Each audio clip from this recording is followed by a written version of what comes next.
여름이 가고 있고 한창 여름이라는 게 느껴집니다. 여러분들 보니까 얼굴에 많이 텐이 되신 분들이 계시네요. 네. 그래서 한참 여름이구나 하는 생각이 듭니다. 저는 한국 TV라고 할까요? 이런 것들 보는 걸 좋아하는데요. 인간 극장, My Way, 뭐 이런 거 보는 거 좋아합니다. 왜냐하면 그런 걸 통해서 사람들의 인생사를 들을 수 있어서 아주 좋습니다.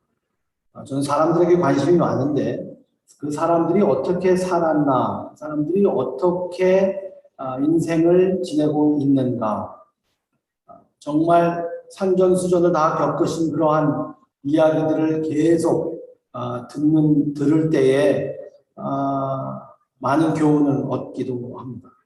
저희 어머니가 항상 하시는 말씀은 저희 어머니의 인생을 쓰면 책으로 몇 권이 나온다고 어느 어머니든 안 그러시겠습니까? 우리 어머니 모든 어머니들은 자기의 그 과거를 인생에 대해서 책을 쓰면은 장편 소설 책이 몇 권이 나온다고 하는데 저희 어머니도 그렇습니다. 같은 이야기를 요새 저희 어머니가 연세가 좀 많이 드셨는지 같은 이야기를 많이 하셔서 이제는 제가 레파토리를 다 알고 있을 정도로 그렇게 이야기를 많이 하시고 저희 아버지가 얼마나 어머니에게 못했는지 제가 다 알고 있습니다. 인생의 모토 같은 것, 인생에 있을 때 인생에서 내게 이게 가장 중요하다, 내가 이게 내 인생의 만추라다, 뭐 이런 말들 듣는 것 무척 관심이 있거든요. 오늘 본문의 말씀은 사도 바울이 자기 인생에 대해서, 자기 인생의 모토와 자기가 왜 사는지 그리고 어떻게 사는지 그리고 사는 목적이 무엇인지 이야기를 하고 있습니다. 27절의 말씀에서도 복음에 합당한 생활을 하라라고 하면서 자기가 매임에 있는 것도 그렇고 어디에 처하든지 그리스도가 존귀케만 된다면 자기는 다 괜찮다. 이러한 생활을 했어요. 마치 사랑하는 부모님이 자녀를 생각하면서 얘만 잘 되면 됩니다. 이 아이만 잘 되면 나는 괜찮으니까 이 아이를 위해서 모든 것을 바치겠습니다. 라고 하는 그러한 부모의 마음처럼 사도 바울이 그리스도를 바라보면서 그리스도만 존귀케 된다면, 그리스도만 높여진다면 자기는 어떤 고생을 다 마다할 수 있다. 이런 이야기를 합니다. 오늘 말씀은 제가 21절 말씀에 좀 초점을 두고 가치를 보려고 하는데요. 21절의 말씀에 초점을 두고 말씀을 보니까 다음 주에 주보에 보니까 우리 신 전도사님도 이 말씀에 대해서 초점을 맞출 것 같은 제목이 있습니다. 그래서 아주 좋은 것 같아요. 오늘도 들으시고 다음 주에도 비슷한 내용의 말씀인지 한번 들어보시고 누가 더 잘했나 한번 체크해보시죠. 바울의 삶과 바울의 사명에 대해서 저희들이 오늘 이 말씀을 보는데 그의 삶에 대해서 한번 정의했으면 좋겠어요. 내게 사는 것은 그리스도니 죽는 것도 유익합니다. 과연 어떻게 이런 말을 할 수 있을까? 내게 사는 것이 그리스도다. For to me to live is Christ. 내가 사는 이유는 그리스도를 위함이다. 그리고 그렇기 때문에 죽는 것도 유익하다. 그리고 계속 말합니다. 22절과 23절에 그러나 만일 육신으로 사는 이것이 내일의 열매일진데 무엇을 택해야 할지 나는 알지 못한다. 내가 그 둘 사이에 끼어 있으니 차라리 세상을 떠나서 그리스도와 함께 있는 것이 훨씬 더 좋은 일이라 그렇게 하고 싶으나 라고 말을 합니다. 두 가지의 바람이 있습니다. 두 가지의 마음이 있어요. 내가 여기에 있어야 될지 아니면 주님과 함께 있어야 될지. 그런데 내가 원하는 것은 정말 내가 원하는 것은 주님과 함께 원하는 것이다. 그런데 그렇게 할 수 있을지 모르겠다. 라고 하면서 자기의 인생관에 대해서 이야기를 합니다. 그래서 제가 그 사도 바울의 인생에 대해서 세 가지만 간단하게 말씀을 드리겠습니다. 인생의 목적, 인생의 선호, 그리고 인생의 원동력입니다. 목적과 그가 선호한 것과 그리고 그 인생의 원동력을 저희들이 한번 보려고 합니다. 인생의 목적은 저희들이 사도 바울의 인생의 목적을 생각할 때 사도 바울이 이 처해 있는 상황을 저희들이 다시 한번 기억해야 합니다. 그는 저희들이 잘 아는 대로 로마 감옥에 갇혀 있습니다. 물리적으로 묶여 있었고 감정적으로는 무척 지쳐 있었고 그리고 관계적으로는 사람들에게 잊혀지고 있었으며 재정적으로는 고갈되어 있었습니다. 그런데 그가 기뻐한다 했습니다. 어떻게 그는 그런 상황에서 기뻐할 수 있을까? 그러한 상황에 있으면서도 그가 기뻐할 수 있었다고 이야기할 수 있는 이유는 인생의 목적, 삶의 목적에 대해서 확실히 이해하고 있었던 것 같아요. 내가 이 목적을 가지고 있다면 이 목적만 도달한다면 어떤 일이 일어나든지 간에 나는 기뻐할 수 있고 그 목적을 향해서 나는 가는 것이다 라고 말하는 것 같아요. 지난주에도 저희들이 봤지만 사도 바울의 목적은 단 한 가지, 복음의 발전이었습니다. 복음이 나가는 거였었어요. 복음이, 그리스도의 복음이 세상에 전파되어서 그리스도를 알고 그리고 그리스도가 높여지는 것. 그의 삶의 목적이 뭐 결혼하는 것이나 아니면 쾌락과 성공과 어떤 뭐 위안을 얻는 이게 아니었었단 말이에요. 그의 인생의 목적이. 그 인생의 목적은 단 한 가지였었어요. 하나님의 나라가 이 땅에 임해지는 것. 하나님의 나라가 이 땅에, 복음으로 인하여서 하나님의 나라가 이 땅에 팽창되는 것을 사도 바울은 원했습니다. 참 대단한 사람입니다. 제가 신학교 다닐 때 80년대 후반에 중국에서 선교사가 되기 위하여서 평생을 준비하셨던 전도사님이 계셨습니다. 저보다 한 10살 정도 나이가 많으신 분인데요. 그의 훈련을 받고 있었고 그리고 그의 아내와 3명의 어린 자녀도 중국으로 이제 이주할 준비를 하고 있었습니다. 그래서 신학교를 졸업하시고 그리고 중국에 대해서 공부하고 그리고 교회에서 사역을 하시면서 중국 갈 준비를 차근차근 하시고 계셨습니다. 80년대예요. 중국에 그렇게 많이 들어가지 않은 때였었습니다. 그 사모님은 내과 의사셨고 그래서 그 기술을 가지고 중국에서 또 메디컬 미션에 같이 하시기 위해서 그 일을 돕기 위해서 준비를 하시고 계셨던 분이었어요. 차근차근 준비를 하시면서 그런데 어느 날 갑자기 뇌졸중 그리고 기타 합병증으로 인해서 갑자기 사망했습니다. 전체 신학교에 있는 모든 사람들이 놀랄 일이었어요. 어떻게 이런 일이 있을 수 있느냐.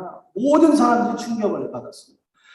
하나님의 나라를 위해서 복음을 위해서 중국에 갈 준비를 하고 있었어요. 미국에서도 충분히 뭐 사역을 하실 수도 있었고 그리고 이민교회에 뭐 목사님을 하실 수도 있었고 아니면 워낙 머리가 뛰어나신 분이기 때문에 어느 학교에서 교수 생활을 하실 수도 있는 분이었습니다. 그리고 사모님께서 그러한 또 일을 하시기 때문에 같이 여러 가지 옵션이 많은 분들이었습니다. 그런데 중국을 가시겠다고 하셨던 거예요. 그래서 중국에 가는 준비를 하고 있었는데 갑자기 사망. 신학교에 있는 모든 사람들이 놀라서 어떻게 할 줄 모르겠어요. 같은 반 친구였던 저와 같은 반에 있었던 어떤 전도사님이 계신데 그분이 그 돌아가신 분의 가장 친한 친구였었습니다. 한국에서 대학을 같이 다니셨던 거예요. 그분께서 계속 그 말씀을 하는 것을 제가 들었습니다. 왜 하나님은 이런 일이 일어나도록 내버려 두셨는가? 중국까지 가려고 훈련을 받고 있었던 이 선한 사람, 그리고 좋은 일을 하겠다고 하나님의 나라의 일을 하겠다고 그리고 복음을 전파하겠다고 이렇게까지 준비하고 헌신한 사람이 어떻게 이렇게 갑자기 죽을 수 있느냐, 하나님은 왜 이렇게 하셨을까 하면서 마음고생하고 하나님을 믿을 수 있을지 모르겠다. 내가 더 이상 하나님을 믿을 수 있을지 모르겠다. 이런 하나님을 내가 어떻게 전할까 라고 하면서 마음에 정말 큰 고뇌를 가지고 있었고 그리고 그러한 고민을 저에게 쉐어링했던 일이 생각납니다. 저희들 주위에서도 저희들이 상상할 수 없는 비극이 일어납니다. 하나님은 이러한 비극이 일어나도록 내버려 두시고 놀랍게도 악한 일이 일어날 때에도 내버려 두십니다. 악한 일이. 지금 이 세상에 정말 너무나 말로 할 수 없을 정도로 고생을 하는 분들이 있습니다. 정치적인 것을 떠나서 아프가니스탄에서 고생하는 사람들, 헤이리에서 지진으로 인하여서 죽어가는 사람, 그 외에 너무나 많은 사람들이 지금 고통과 이러한 고난으로 인하여서 정말 하나님이 계시다면 어떻게 하실까? 이런 일을 할 수 있을까? 하나님은 일반적으로 악을 허용하실 뿐만 아니라 때로는 우리가 생각하기에 가장 전략적인 일에 하나님께서 악의 불의를 일어나도록 허용하는 것 같아요. 분명 이건 하나님이 원하시는 것인 것 같고, 그리고 이거는 우리가 생각할 때 가장 좋은 것인 것 같은데도 불구하고 하나님께서는 그것을 방해하듯이 개입하셔서 막을 때가 있는 것 같습니다. 악의 문제, 불의의 문제, 고통의 문제는 기독교인들에게 심각한 문제입니다. 이것을 어떻게 기독교인들은 대답할 수 있을까? 그런데 제가 말씀드리는 것은 기독교인들보다 이 악의 문제는 비기독교인들에게 더 큰 문제예요. 이렇게 말하는 사람들이 있습니다. 나는 하나님을 믿지 않습니다. 왜 하나님은 그러한 악과 고통을 허용하실까요? 그래서 나는 하나님을 믿지 않습니다. 세상에 악이 너무나 많이 있기 때문에 그러한 악을 허용하는 하나님을 믿을 수 없습니다. 라고 하는 이야기를 많이 듣습니다. 그래서 하나님을 제거하고 하나님이 없다. If there's so much evil in this world, there must be no God. 그 사람의 세상에는 하나님이 존재하지 않지요. 하지만 그렇다고 해서 악의 문제가 해결되는 것은 아닙니다. 그 세상에 하나님을 존재하지 않고 하나님을 없애버린다고 해서 악이 없어지는 것은 아니에요. 악은 그대로 남아있어요. 이 세상에. 어떻게 그것을 해결할 수 있습니까? 악의 이슈라면 그것을 어떻게 해결할 수 있을까 하는 것이죠. 정의와 친절이 필요 없다고, 그리고 이 세상에서 긍휼과 자비와 사랑이 필요 없다고 생각하지 않는 이상 하나님을 버린다고 악의 문제가 해결되지는 않습니다. 기독교인들은 우리가 절대적인 도덕적 객관적 가치를 믿고 있기 때문에 악이 문제라는 것을 알고 있어요. 저희들에게는 이 악에 대해서 어떻게 설명할까, 어떻게 해명을 할까, 어떻게 이것을 이야기할까, 저희들의 고민입니다. 세상 밖에 선과 악의 기준이 있는 것을 알기 때문에 세상을 판단하는 객관적 그리고 도덕적 가치가 세상 밖에 있기 때문에 악의 문제라고 할 수도 있습니다. 악의 존재를 어떻게 설명할 수 있을까요? 아무리 제가 논리적으로 설명을 하려고 시도한다 할지라도 마음에 와닿지는 않으실 겁니다. 고난의 하나님, 오직 기독교에 있는 하나님만 악의 세상에 인간의 몸으로 오셔서 그러한 고통을 당하시고 그 고통과 함께 하신 하나님이라고 제가 설명을 해드려도 마음에 와닿지 않을 수도 있습니다. 어느 누구도 악의 문제를 해결하기 위해서 인간의 몸으로 와서 악의 그 모든 결과를 받고 그리고 모든 그러한 죄를 뒤집어 쓴 분이 하나님이라고 설명을 하는 것도 그렇게 썩 마음에 와닿지 않을 것입니다. 그런데 오늘은 사도 바울은 이렇게 설명합니다. 자기 자신의 개인의 그 간증으로 설명하는 거죠. 나에게 사는 것은 그리스도입니다. 사도 바울의 설명은 그거예요. 나에게 사는 것은 그리스도입니다. 이 일이 일어난 모든 것에 내게 사는 것은 그리스도입니다. 그리스도인의 삶은 그리스도를 점점 더 많이 소유하기 위해서 다른 모든 것들을 점진적으로 점점 포기하는 삶을 이야기하는 것 같아요. 바울이 그렇게 생각했던 것 같습니다.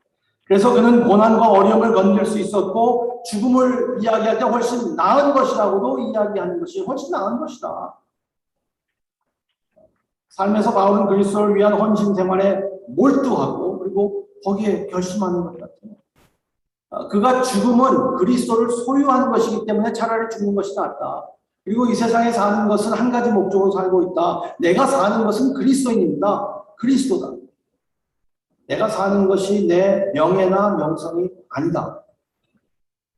내가 사는 것이 힘을 얻기 위한 것도 아니고 내가 사는 것이 돈을 얻는 것도 아니고 내가 사는 것이 교육이 아니고 내가 사는 것이 성취가 아니라 이 삶의 모든 것들이 좋은 것이기도 하고 그리고 우리가 필요한 것이지만 사도 바울은 그렇게 고백합니다. 사도 바울. 내게 사는 것은 그리스도입니다. 사도 바울이라는 이 사람에 대해서 저희들이 그래서 관심을 갖고 있는 겁니다. 이 사람은 어떻게 그런 말을 할 수 있었을까? 저희들은 어떻게 말씀하시겠습니까? 저희가 만약에 이러한 문장을 저희들에게 받았다면 나에게 사는 것은 블랭크 그리고 죽는 것은 블랭크 뭐라는 것입니까? 내게 사는 것은 무엇입니까? 저희들마다 다 다른 이유들이 있겠죠. 나쁜 건 아닙니다. 근데 사도 바울은 이런 목적을 가졌다는 거예요. 그래서 사도 바울에 대해서 저희들이 좀 더 연구를 해봐야 합니다. 사도 바울은 그렇게 이야기합니다. 사는 것이 그리스도니 죽는 것도 유익하다. 사도 바울이 사느냐 죽느냐 그것이 문제로다. 그런데 내가 원하는 것은 죽는 것이다. 그리스도와 함께 있는 것이 훨씬 낫다라고 이야기하고 있거든요. 이것은 그리스도인의 죽음에 대한 놀라운 진술입니다. 아주 놀라운 진술을 하고 있어요. 그는 먼저 그리스도인의 죽음의 본질에 대해서 우리에게 이야기하고 있는 것이 있습니다. 죽음에 대해서 사도 바울이 이야기할 때는 depart라고 떠난다라는 말을 하고 있습니다. 떠난다. 무언가를 영구적으로 남겨두고 다른 곳으로 떠난다. 그런 개념을 전달하고 있어요. 이 떠난다라는 이 depart라는 단어를 사용했을 때에 많은 학자들이 사도 바울은 이 캠핑의 은유를 사용했다고 합니다. 캠핑 아시죠? 캠핑 해놓고 그리고 거기에 며칠 아니면 몇 주 아니면 주말 있다가 저희들은 떠나는 것입니다. 사도 바울이 기독교인들에게 죽음은 기껏해야 일시적인 것의 끝이다. 캠핑 생활이다. 라고 이야기합니다. 캠핑 천막을 만드는 사람. 그래서 그는 자기가 오래 머물러 있었던 집이 있지는 않았던 것 같습니다. 사도 바울은 선교사였기 때문에 계속 떠돌아 다니는 그런 생활을 했던 것 같아요. 그래서 아마 이런 단어를 선정했는지도 모릅니다. 나는 떠나는 것이다. 계속해서 다니는 것. 그래서 죽음을 캠핑이라고 그런 은유를 사용했는지 모릅니다. 완전히 가는 곳이 따로 있다. 캠핑장에 가서 거기에 영원히 살 것처럼 어떻게 데코레이트 하지 않습니다. 이번 주, 저번 주에 많은 학부모들이 자녀들을 대학에 기숙사에 데려다 줬습니다. 기숙사에 데려다 주고 그 기숙사를 참 예쁘게 해놨는데 거기에 평생 있을 것처럼 해놓지는 않습니다. 한 학기 있다가 떠납니다. 사도 바울은 이 인생을 그렇게 받은 것 같아요. 저희들 그렇게 개념으로는 알고 있는데 그 일이 저희들 가까이에 닥치면은 마치 한 번도 생각해보지 않는 거죠. 사람이 죽는다는 것입니다. 한 번도 생각하지 않는 것처럼 저희는 당황합니다. 다 알고 있는 사실입니다. 다 알고 있거든요. 여기서 어느 누구도 저는 영원히 이곳에서 살 겁니다. 라고 말하는 사람 한 명도 없어요. 그런데 우리가 가까이 있는 사람들이 그 일을 당하면 저희는 당황해요. 사도 바울은 그것에 대해서 얼마나 깊이 묵상을 했는가. 주님과 함께 있는 것, 그리스도와 함께 있는 것이 나에게 유익한 것입니다. 그분과 같이 있고 싶습니다. 그는 예수 그리스도처럼 완전해질 것을 알고 있었습니다. 예수님처럼 나는 완전해질 겁니다. 내가 그분과 함께 있을 때 완전한, 내가 가장 원했던 것, 완전해지는 것. 우리가 다 원하는 거 그거거든요. 완전해지는 것. 가장 아름다운 모습을 보이는, 온전한 모습을 보이는 perfection을 가질 수 있는 그 길. 그런데 사도 바울이 거기에 가고 싶고 그렇게 되고 싶지만 24절에 있는 메시지를 우리가 놓칠 수 없거든요. 24절에 이렇게 말씀하고 있잖아요. 그러나 내가 육신으로 있는 것이 너희를 위하여 더 유익하다. 나는 완전해지는 것을 원합니다.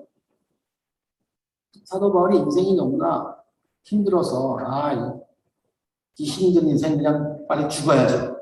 이런 마음으로 이야기하는 것 같지는 않아요. 빨리 죽어갖고 그냥 저희 어머니가 자주 하시는 말씀처럼 귀신은 나 안 잡아가고 뭐하냐. 그런 태도는 아니었던 것 같아요. 그런 마음. 정말 주님께 가서 완전해지고 싶었는데 그런데 내가 육신으로 있는 것이 너희를 위하여 도니까 내가 사는 것이 그리스도니 죽는 것도 유익하니라. 그것이 바로 사도 바울의 삶의 정의였었어요. 그의 정체성이었고 삶의 목적이었어요. 삶의 정의가 올바로 세워진다면 이 세상에 맞설 것이 모든 것을 맞설 수 있을 것 같습니다. 사도 바울처럼 비극과 고난은 우리에게 닥쳐와서 우리의 삶을 이 가치가 있는 것을 앗아가 버리거든요. 어려움이 있고 고통이 있고 고난이 있고 비극적인 일이 생길 때마다 내가 왜 살아야 하는가 하는 것을 자꾸 앗아가게 해요.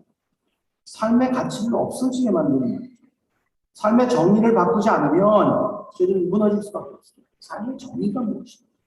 인생의 정의에 대해서 저희들이 생각하지 않아요. 이것은 10대만 생각하는 것이 아니라 16살 때 그냥 낙엽이 떨어지는 것을 보면서 인생은 무엇인가라는 그런 낭만적인 생각이 아니라 세월이 가면 갈수록 정말 왜 있는 것인가?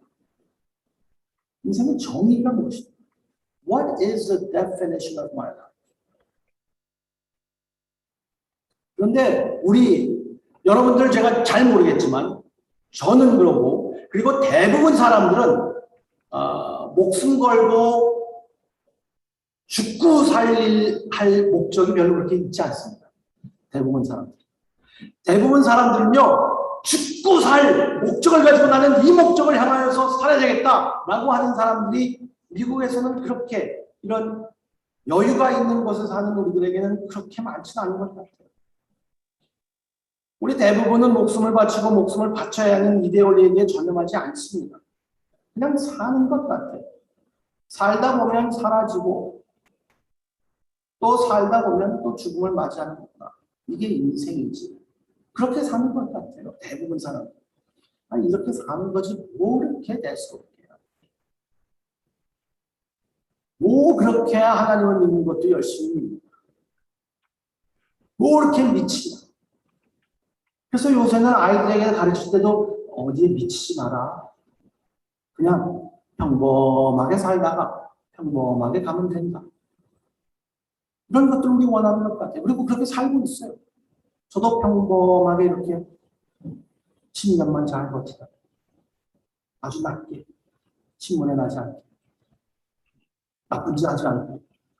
그렇게 대부분 살아가려고 하는 것 같습니다. 좀만 튀면은 뭐 죽고 살판 났다고 그렇게 사냐라고 사람들과 뭐 죽고 살판 났다고 그렇게 이렇게 물 흐르듯이 이렇게 가는 거지. 좋은 게 좋은 거 아닙니까? 교회 다니는 사람들은 은혜롭게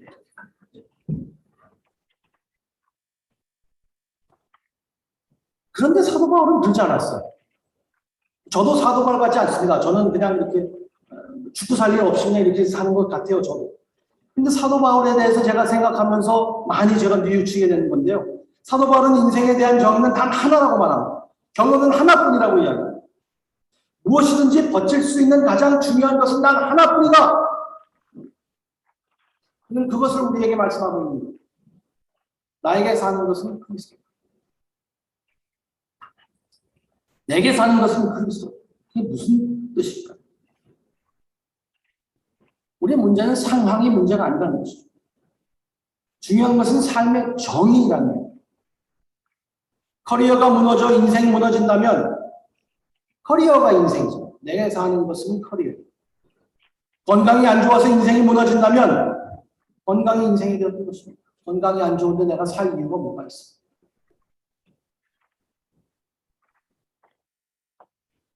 그것만을 위해서 사는 거예요. 돈이 없어서 인생에 살 가치가 없다면 돈이 인생이 되는 것이죠. 내게 사는 것은 돈이라는 말이 나올 수밖에 없는 거예요. 재미가 없어서 인생의 가치가 없다고 하는 사람이 있지요. 내게 인생은, 내게 삶은, 내게 사는 것은 재미. 자녀를 위하여 살거나 배우자를 위해서 사는 사람들이 많이 있습니다. 가족을 위해서 삽니다. 친구를 위해서 삽니다. 쾌락이나 직업을 위해서 사는 것보다 훨씬 고귀하지만 그들이 없으면 어떻게 됩니까? 바울은 예수 그리스도를 사랑했던 것 같아요. 그는 예수 그리스도에 대한 사랑이 지배적이었어요. 그의 모든 것을 통제했던 것이 이거 하나였어요. 그리스도를 너무 사랑해서 죽고 예수님과 함께 있기를 원했습니다. 그러나 동시에 그리스도를 너무나 사랑했기 때문에 다른 사람들에게 그 그리스도를 보여주고 싶었어요. 너무나 사랑해요. 내가 조금 딜레이 된다 할지라도, 내 완전해지는 것이 딜레이 된다 할지라도 내가 이 땅에, 이 육신에 머물러 있어요. 결과적으로 그는 어떤 일이든지 직면할 수 있었죠. 어떻게 우리가 그렇게 살 수 있어요? 바울이가 그렇게 살았죠. 그러니까 성경에 나오죠. 바울입니다. 우리는 너무 평범하잖아요. 사도 바울처럼 다 어떻게 삽니까? 그래서 사도 바울의 원동력을 저희들이 한번 좀 살펴보고 말씀을 마쳐야 될 것 같아요. 계속 제가 말씀드린 것처럼 사도 바울은 그리스도와 함께 있기를 원했습니다. 그러나 그는 하나님께서 자신을 데려가지 않으시는 목적이 있는 것을 알고 있었죠. 인생의 도피를 위한 것은 아니었었지요. 그리고 죽음의 이득이라는 것을 저희들은 알고 있습니다. 계속 그렇게 말합니다. 사도 바울은 정말 신실한 종이었어요. 사도 바울은 다른 사람들이 그리스도 안에서 성장하고 그리스도를 알게 하기 위해서 자기가 사는 것이다. 25절, 26절에 그런 말씀이 있습니다. 다른 사람이 그리스도를 알고 그리스도를 믿는 것을 볼 수만 있다면 기꺼이 죽음을 믿겠다. 기꺼이. 어떻게 그렇게 이러한 마음을 가질 수 있었을까요? 우리에게도 사도 바울이 가지고 있는 것을 가질 수 있을까요? 여러분들도 사도 바울이 가지고 있었던 그런 것을 가지고 있었습니까? 만약에 저희들이 오늘 찬송한 것처럼 모든 것이 은혜라고 합니다. 사도 바울도 은혜로 이렇게 알았습니까? 아니면 사도 바울은 의지가 워낙 강해서 이걸 알았습니까? 사도 바울은 한국 사람이 아니었기 때문에 우리보다 의지가 강할 수는 없었을 겁니다. 의지하는 의지. 한국 사람보다 의지가 강한 민족은 이 세상에 없습니다. 그렇기 때문에 사도 바울이 의지의 힘으로 되지 않았을 것 같아요. 은혜였겠죠. 그 은혜를 저희들도 똑같이 받았다면 그것을 어떻게 저희들이 이것을 해석할 수 있을까 하는 것이죠. 요한복음 17장 19절에 예수님은 제자들 앞에서 하나님께 기도하는 기도가 나옵니다. 그리고 예수님께서 십자가를 지기 전에 이렇게 기도합니다. 내가 그들을 위하여 나를 거룩하게 하여 그들도 거룩하게 하려 함이라 라고 말씀하십니다. 이게 무슨 말씀이에요? 예수 그리스도는 내가 그들을 위하여서 살고 있습니다 라고 말씀하십니다.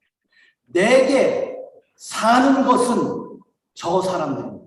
예수님께서 그렇게 말씀하시는 거예요. 내가 나를 거룩하게 하다라는 말은 그들이 거룩하고 거룩함을 보려고 나를 구별하다. 내가 이렇게 사는 이유는 내가 하늘의 그 영광의 보좌를 다 버리고 이 땅에 온 한 가지 이유는 사람들입니다. 사도 바울 같은 사람, 저 같은 사람, 여러분 같은 사람을 위하여 주님께서 내게 사는 것은 너희들이라고 말씀하십니다. 내게 사는 것은 바울이 내게 사는 것은 그리스도라고 말할 수 있었던 유일한 이유가 여기입니다. 사도 바울은 의지가 강해서가 아니라 신학을 더 잘하고서가 아니라 사도 바울은 더 똑똑해서가 아니라 사도 바울은 잃을 것이 없어서가 아니라 사도 바울은 내게 사는 것은 너다 라고 말씀하신 예수님을 만났거든요. 여러분이 그 예수님을 만나십니까? 내게 사는 것은 예수님께서 고백하시는 거예요. For to me to live is you. 여러분들 올림픽 다 보셨죠? 올림픽 저도 많이 봤습니다. 올림픽을 준비하기 위해서 4년, 이번엔 5년, 그리고 다음에는 3년. 이것을 준비하기 위해서 모든 것을 몰아넣습니다. 아무것도 못해요, 그때. 이것만 위해서 살아야 합니다. 올림픽 출전하기 위해서. 올림픽 출전하면 메달을 따요. Everything. 모든 것이 그 밑에 있어요. 올림픽 밑에. 올림픽 외에 없습니다. 결혼하시려고 그러시나요? 아니, 올림픽 때문에 지금 안 돼. 올림픽 후에 하는 거예요. 학업을 학업 지금 준비해야 돼요. 올림픽이에요. 올림픽. 지금은 올림픽에 올인. 아무것도 할 수 없어요. 왜냐하면 올림픽이기 때문에. 내 스케줄도, 그리고 저의 우선순위도, 그리고 제가 무엇을 살아야 하는 것도, 그리고 제가 가야 할 것도 다 홀드된 겁니다. 홀드. Everything's on hold for one purpose. And the only purpose is Olympics. 올림픽 게임을 위해서 모든 것이 홀드된 거예요. 예수님께서 하늘의 영광의 모든 것을 홀드하시고 다 버리시고 이 땅에 오셨어요.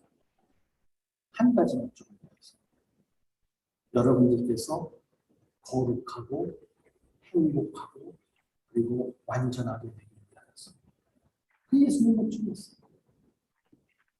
그래서 예수님께서 그렇게 기도하시는 겁니다. 내가 나를 거룩하게 하고 저들이 거룩해지기를 원합니다. 예수님께서는 그러한 사명을 가지고 계셨어요. 하늘의 영광과 안위를 떠나고 모든 것을 버리신 성육신으로 고통의 세상에 어린아이의 가장 연약한 모습으로 오신 예수 그리스도가 한 가지 목적을 가지고 있어요. 그것은 우리. 이에 대해서 사도 바울은 뭐라고 대답했는지 아십니까? 그리스도를 보고 그리스도를 또 보고 그리스도를 생각하고 또 생각하고 그분이 행하신 일들을 또 생각하고 또 생각하고 또 생각해 봤더니 내게 사는 것은 그리스도. 저희들은 어떻게 해야 될까요? 저도 세월이 많이 가면 저는 아직까지도 내게 사는 것은 그리스도 그리고 몇 가지가 좀 있어요. 제가 몇 가지가 좀 있어요. 그런데 이것들이 다 주님 앞에 다 인정. 내게 사는 것은 그 고백이 저희들에게도 있는 거예요. 왜냐하면 내게 사는 것은 너희의 거룩함과 완전함과 행복을 위함이다. 예수 그리스도를 만난 그러한 경험입니다. 예수 그리스도 나의 형제, 나의 친구, 나의 목자, 나의 대원, 나의 왕자, 나의 구세주. 주님이 사는 것이 저라면 제가 사는 것도 주님이다. 라고 대답했어요. 그렇게 어렵지 않습니다. 그래서 저희들은 그분이 무엇을 하시는지 다시 한번 묵상해 봤습니다.